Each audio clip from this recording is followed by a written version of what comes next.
up, all you marks out there, and welcome back to the Exposed Turnbuckle. My name is Patrick, this is Jay, and we are here to cover your official Smackdown review. And thank God that this one was way the hell better than yesterday. Like 10 times better. It was crazy. This one was right back into the Smackdown of old. Great flow, not a lot of boring spots, and they introduced picture-in-picture, and that was gold. Except the main event, ironically. Yeah, it's like we're heading this way. You know, we're gonna give you a little preview, but main event, nah, still going full screen commercials. I mean, I'm sure that it's just like beta testing. They're just seeing what people think. I loved it. It was great, yeah, and it doesn't take. I mean, it's still it's a little small corner. You can still. There's still it helps everyone. Yeah, the commercial is still playing, and then we're not detached. We're not changing the channel. Yeah, exactly. It forces us to watch. It's better for everyone because we'll still hear the commercial while we're not just going to go on a random piss break or whatever and just disappear for 5 minutes. I'm sorry if you keep seeing me look down. I got the Celtics score playing. Yeah, Celtics turning it around. They're doing so good. Yeah, huge Game 3 win, and then huge Game 4 lead, but now starting to falter. Can't believe it. They're down 8. Down 8. So by the time that this review ends, catch up, baby. Yeah, we'll probably be sad. Shock the world. Shock the world. All right, so we are going to start this off. The show started off with Shane McMahon. And then here comes the money. Money. My long lost uncle. Dollar. And then, so he announces that he's going to announce the participants in the Money in the Bank. So Styles comes out, Corbin comes out, Zayn comes out, Ziggler comes out, and then he goes, and your last entrance. Well, then Owens came out. Yep. And he's like, no. He's like, this is your last guy. Yep. Yeah, you can't just show up wherever the hell you want to. And now we're going to get to the fifth one. The fifth one who requires some entrance music. Cheap way to get that entrance in. It was actually weird because they plugged a random entrance in right now in the beginning of the show, but at the main event, Styles and Nakamura both didn't have an entrance. Spoiler, by the way. The main event. If you're watching this, you've seen it. That's probably. True. But so Owens interrupts. He's basically bitching that like there's a couple of winners. You know, I see that, but you know, loser. I won too, and then he's like, "This is the land of opportunities," and Shane's like, "You're right. You're in." It's pretty much how that went. So then they each got their own little time to talk. Basically, it led into Zayn and Corbin going at it, wanting to fight now, and then Shane said, "Okay, you get a match later." Actually, yeah, later. And then the main event is going to be a tag match between Ziggler and Owens and AJ and Nakamura. Goddamn powerhouse main event. Already better than Raw. Yeah, right. Just the fact of that swimming around in my brain. It was a fun. It was a fun opening segment. Like I said, they each got their own time to kind of say something. So.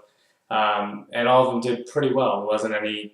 Ziggler reminded people that he's the only one to win Money in the Bank, and it kind of made it more credible in the match. Because if you look at it on paper, it's like, oh, he's not winning. But if you look at the history, it makes sense that they would build it so like it builds him up to be the only person to win. So it makes him a little bit more of a threat. So that was good. I like that part of it. All right, then we move on a little bit further, and we have tag team action. So we have Charlotte teaming up with Becky and taking on Natty and Carmella. So Naomi was accompanying the faces, and Tamina was on the outside with Ellsworth for the heels. Relatively quick match. We've seen a lot of it's basically the same stuff we've been seeing for like a month. Becky ends up getting the armbar on Carmella. Makes her tap, so she gets that victory back, so the faces have momentum going forward.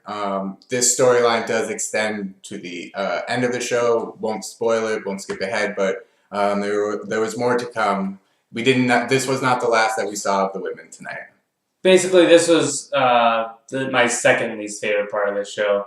DP break. They just gave Becky Lynch a win back, and once the promo later happened, which I'll go into more at that point, Becky Lynch winning with the disarmer on Carmella made a little more sense, and I'll get into that more in a little bit. All right, then we had Sami Zayn going against Corbin. This was a really quick match. Zayn got the... It was over. I was trying to catch up on my DVR, and then all of a sudden it was over. I was like, oh, okay. Zayn gets the quick roll-up. This obviously infuriates Corbin. Corbin goes on a spree on the outside, starts laying chair shots to Zayn, spills over the guardrails, starts taking him out, and ultimately Sami Zayn needs a stretcher to get to the back. So this leaves the opening for a possible surprise entrance into the Money in the Bank. Sorry, I'm pissed. So this is completely unrelated. Jay Crowder is a fucking dickhole. He's fucking terrible. I hate him. Go ahead. From Boston, right? Talk about Zayn and Corbin. All right, so Zayn gets injured, so it leaves the window open. Will Zayn come back? Will he fulfill the true underdog story, rehabilitate for his match, or will he be forced to step out and will somebody else get to take his place? People on the Twitter were barking for Rusev. Ty Dillinger would also be an interesting, just to kind of, it would give him a good way to get into the mix with all of the main people without forcing it.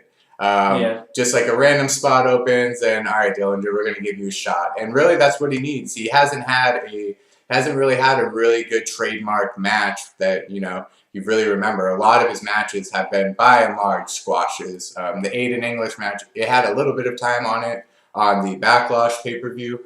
But, it wasn't like a memorable highlight reel or anything like that. So it would be a good way to incorporate him. That's personally what I would do. It's also just as likely that Sami Zayn plays up to the coming back from injury angle, and maybe he gets that feel-good I think that's more likely. I don't think they'll... I think Dillinger will have some sort of a feud at Money in the Bank, not in that match. I think it's a little too early for Dillinger. I would like to see him get the spotlight, but... And he wasn't even on the show. Like, it's so confusing what they're doing with him. Like, he's in, and then he's not, and then it's just like, what do you do? With SmackDown, I tend to feel like a lot of people do get left off just because they don't have the time to do it, and you can't fit all of them into a 2-hour spot, and because then it takes away from the quality of matches, which is their big selling point, in my opinion. You tend to see some people left off, which sucks, but I think Dillinger will get more of a feud. I don't think you leave Sami Zayn off the Money in the Bank card completely. So in that sense, I think he ends up coming back, and then Dillinger gets maybe another feud with, or continues the feud with Aiden English. That went into a backstage promo. Basically, AJ Styles was backstage with Nakamura saying, "We've gone way back, but this is the first time ever that we've been a tag team." And then he basically said, "You're new. I'm AJ Styles. This is the house that AJ Styles built. Follow my lead and everything will go swimmingly." And then Nakamura ripped out his mouth guard and said, "At Money in the Bank, I'm going to win. And then this house, or your house, becomes my playground." And then he walked out. So just a quick, and AJ Styles kind of looked like, well, what the fuck? He had that look. He had that look along too. It was very well written. It was just, nothing was officially, there was no real friction, but there was just natural friction. It was just kind of like, oh, Nakamura's just, you're the best. He's just like, who's this clown? Like, and that's how the face versus face feuds work, is when it's, let's see who the best is type thing. And I think you might see that coming up. But that was that promo, and then it went into, after commercial, it went to the Fashion Files, where Breezango brought in all their stuff to Shane McMahon's office, as he's the commissioner of police, apparently, and saying that they want to give their badges, they're not worthy, and then Shane's kind of reluctantly like, okay, I guess, and then and Breeze goes, "I'm sure you want our guns too," and Shane's like, you have guns?" and then they brought out water guns, which actually come into play later. And then just a few things. It wasn't their best Fashion Files segment, but it was entertaining for what it was. One of my favorite parts is the board they have. I'm sure you've seen it, obviously. But if you actually look closely to the board every week, it's very entertaining. This week, it had unknown amount of chins of Tony Chimmel, and there was a Mean Street Posse wanted for gang activity, which made me laugh. There was a nice little callback to the Mean Street Posse, sorry. But it was an entertaining segment, and basically at the end of it, Shane announced that they don't have to turn in their badges, whatever. They've earned their spot, and they get 2 single matches. I honestly forgot what was it. Jay versus Tyler Breeze and Jimmy versus Fandango. So that was just the end of that. Just a decently entertaining spot. Next up, we had the Maharaja. The worst segment of the night. Comes out, ring is all decked out. Dude's got 30 Indian dancers on each side, living it up. Singh brothers come out, proud as shit. And out comes our, like it or not, WWE champion, Jinder Mahal. Dude was looking sharp. The belt was looking brand new. Jay was commenting on that during the show, how it looked super duper new and shiny, and it did. He just looks the part. He looks like the champion. This was bad. Yeah, to be fair, the promo was literally. It's the same. It's literally pretty much the same script he's been regurgitating the last 4 weeks. You guys don't like me, but there's 1.3 billion people in India. All right, so people who bitch, that's why, because there are 1.3 billion people in India, and they don't give a shit what you guys think. They care about the money. They're trying to reach that 1.3 billion demographic real quick. So they're putting your feelings aside. They'll get to you eventually, but it's all about that loot. Yeah, but this is where it went bad. Not only was it the same promo, it was like a 5-minute entrance for this whole thing. Nakamura-esque. Yes, except not entertaining. And he sounded like he had laryngitis this entire fucking promo. Like his voice was going out. His voice was squeaking at times. He was going through puberty. It was bad. It was just weird. He was running out of ginger juice for his breath. It's like he screamed so much, screaming Maharaja all night at Backlash, and it took him 2 days to recover, and he's still going.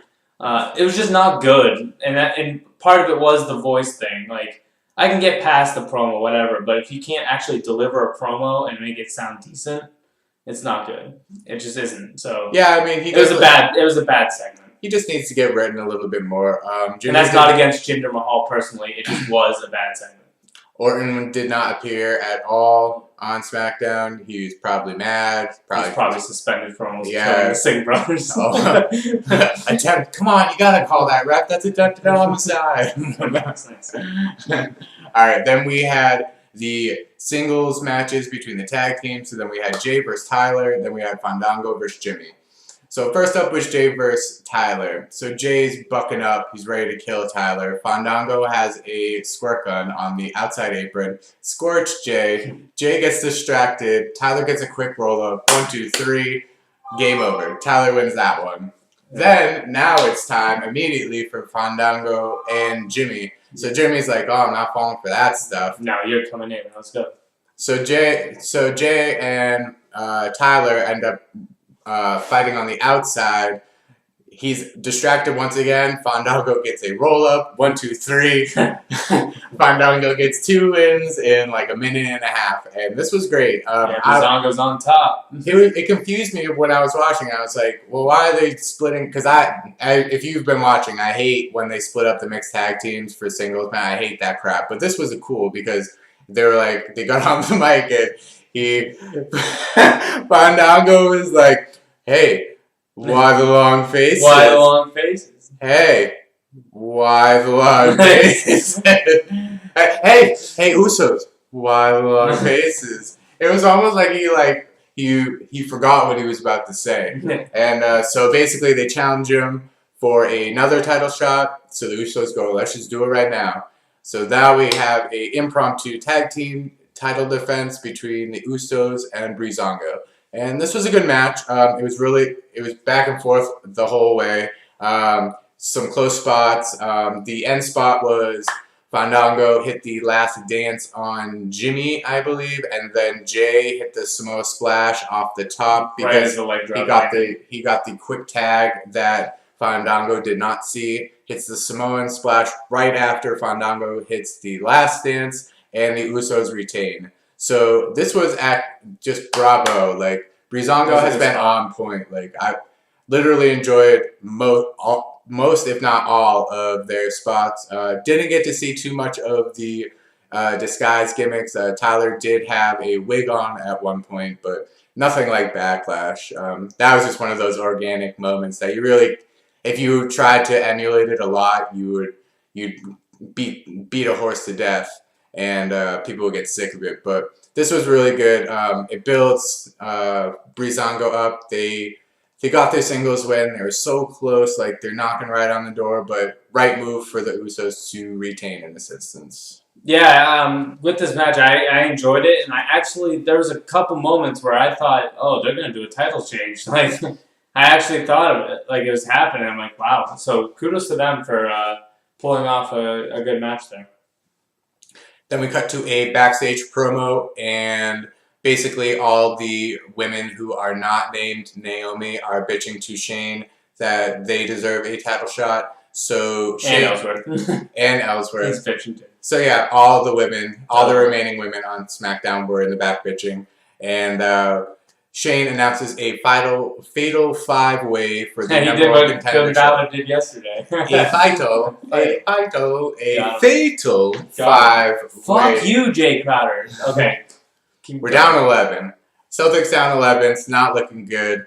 We're just going to chug this home. So basically, as Jay mentioned while we were watching the show, SmackDown just kind of digs in at Raw, takes their fatal 5-way number one contender match, just puts it on cable. Extreme Rules? Oh, well, guess what? We're doing it at SmackDown just to fuck with you, with the women. Yeah, maybe they were pushing the emergency button because the Raw ratings were such garbage yesterday. They broke up their record for 2017 as low ratings. Yeah, the low point, 2.615, I believe, was the low point. It was low. It was not good. SmackDown wasn't doing great either. It was deserving of that crap. There was nothing that... If we weren't doing reviews, literally would have clicked it off after like half an hour. Yeah, SmackDown are troopers. SmackDown hasn't been doing great either, so I'm not going to say SmackDown has been flourishing because they haven't either. So I mean, it's just a rough time, and obviously with the NBA playoffs, hell, I'm watching it right now.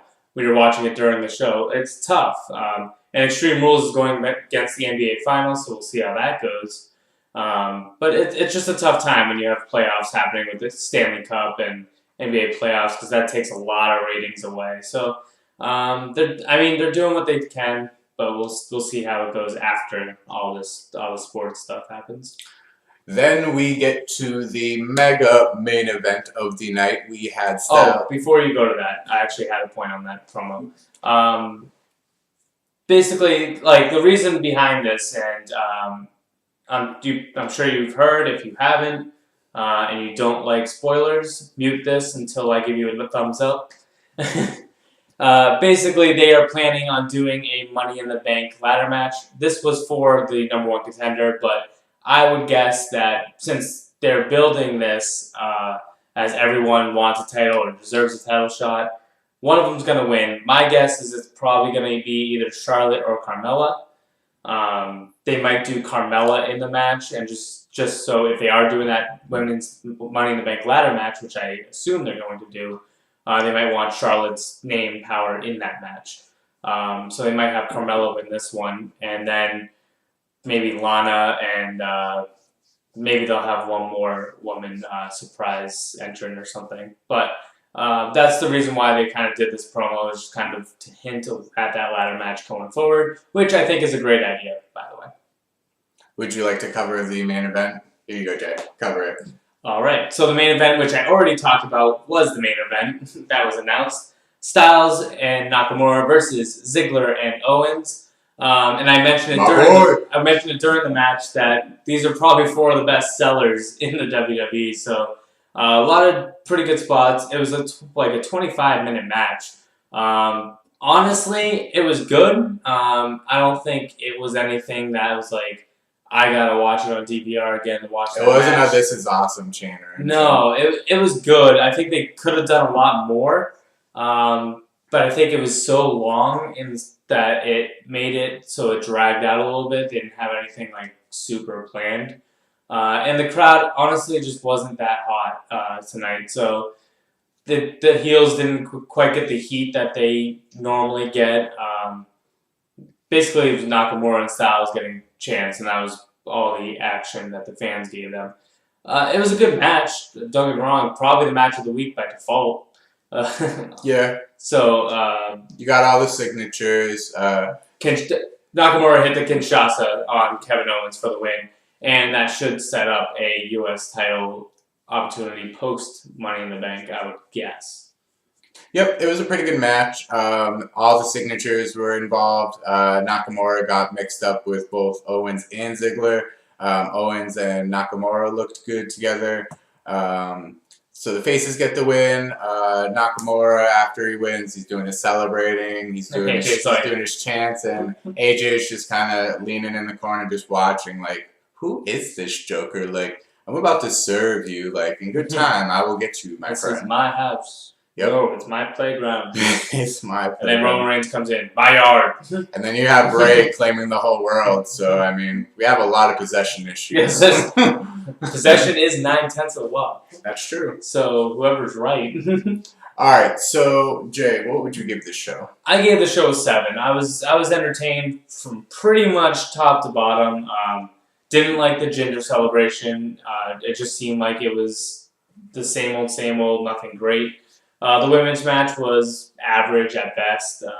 Other than that, I was pretty entertained for the most part all night. So I gave it a 7. It wasn't anything like spectacular, but it was very newsworthy. I think Money in the Bank is like, what, June 18th or something? Yeah, something like that. So they only have like 3 or 4 weeks to build to this. So it's kind of a quick turnaround for them. So they really had to hit the ground running right after Backlash, and they did a really good job. They already announced the main event of Jinder Mahal versus Randy Orton in a rematch. They announced the Money in the Bank ladder match. I expect you'll see a few announcements next week, or maybe some over the course of the week. But they have a quick turnaround, so it wasn't anything special in matches, but it was definitely newsworthy going into that pay-per-view. I would agree. I think Jay's spot on. I think this was a 7. Yeah. Naturally, of course. I mean, what are you gonna do? You know, I'm just McMahon's know best. Yeah, if it ain't broke, don't fix it. You know, just tag along the coattails of a champion. So yeah, I would give this a 7. Like he said, high ceiling or fuck you, Cleveland. Go ahead. High floor, didn't blow the roof off the place. There weren't a lot of really low moments. He was pretty much spot on. The Fashion Files and the women match was just kind of but for every show you're going to get an match. Yeah. So that's why overall it was very entertaining. Progressed the storylines greatly. Twitter is blowing up. Again? A 7. 7. Right. And the main event was good. Confused why Styles and Nakamura both did not get an entrance, maybe because they did burn it in the beginning promos. But yeah. I mean, they had plenty of time. It was a 25-minute match. Yeah, I mean, it started literally at 9:25, so it was plenty of room for a few long entrances. And really, that's what people come to see with Nakamura. Obviously, to see him wrestle, but just to be a part of the entrance chant is one of the great parts of coming to SmackDown. No Rusev mention again. Well, Nashville's in the Stanley Cup now, so maybe he's somewhere else. He's literally just going to be gone until like SummerSlam or until the Stanley Cup. I mean, he might have a match with Money in the Bank. You never know. It's confusing. He bitched that nobody talks to him, and he's going to take what he wants. Didn't show up on SmackDown. I'm coming to SmackDown. Didn't show up on Backlash and didn't show up on the following SmackDown. Yeah. So it would make sense if Rusev did take the Zayn spot. I don't want to see that happen, but maybe that's the play that they're doing. They're just kind of waiting. But yeah, overall, it was a pretty good show. nothing really to complain about on this front. Way better than yesterday. Just like. It was a good way to end the marathon, the 4-day marathon of wrestling. So, yeah, true. The Takeover pay-per-view Monday, Tuesdays. Raw was really the only bad part of this 4-day. Honestly, I think people are just burnt out. Really tells you a little bit something. I think after the shakeup, Raw really had the upper hand. They got a lot of talent, obviously, in that shakeup. And they started to really pull ahead as the best show. But I think SmackDown's starting to come back. That's what happened with the draft. Raw got all the talent, started strong, and then SmackDown kind of took over. And I think it's happening again. SmackDown's starting to, the writing's just a little bit better. And there's just a lot more, a lot more opportunities being given. And it's just a much better product. It flows just a little bit better, and I think you're starting to see SmackDown kind of take over as the best show again. All right, guys, and that is going to wrap it up for us. We have completed your 4-day marathon for you. Be sure to like our videos, be sure to subscribe, and be sure to put those comments in. Every time you guys hit up the Twitter, as soon as I am available to see it, I always respond. If I see a notification, I will always hit it up, big, small, whether you have 1 million subscribers, whether you have 2 or 0, doesn't really matter. If you follow at PFaded. And then follow at J_McMahon. I got my... And check out Patrick's Hotspots and Total Flops this Thursday. It will be coming this Thursday. And my Behind the Curtain on Friday. And until next time, you crazy kids, see ya.